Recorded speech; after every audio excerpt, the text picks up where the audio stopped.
Сәлем достар, менің каналыма қош келдіңіздер. Мен сіздерге бүгін құлақ ауруын үй жағдайында қалай емдеуге болатынын айтатын боламын. Видеоны соңына дейін көріңіздер.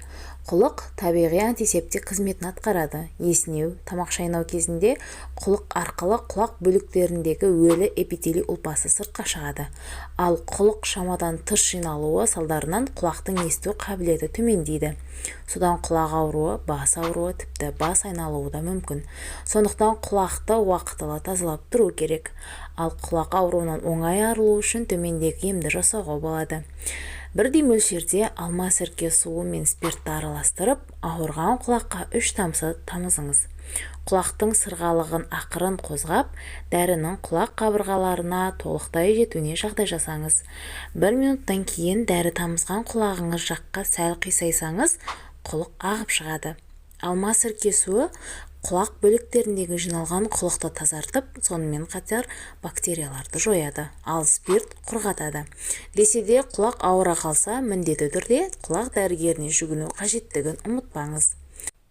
Құлақ ауруы күз-қыс айларында асқынады. Өйткені есту мүшесінің сырқаттары суықтан пайда болады. Құлақ миға жақын орналасқандықтан бұған немқұрайлы қарауға болмайды.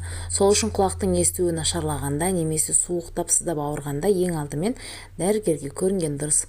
Ал жеңіл-желпі ауырған кезде мынандай халық емдерді қолдануға әрі суықтан болған аурулардың алдын алуға болады. Яғни қызылшаны қабығынан ашып, тазалап суда қайнату керек. Оны ұсақтап турап, балмен араластырып, дәкеге орап, құлақтың ішіне жылыдай салып 1,5 сағаттай ұстаңыз. Дәл осылай мұрын аурулары кезінде де пиязды пайдалансаңыз көмектеседі. Құлақ суықтап қақсап ауырғанда жылытылған глицеринге немесе жалбыз тұнбасына малынған мақтаны құлаққа тығындап салып, сыртынан қалың ормалмен байлап ұйықтаңыз.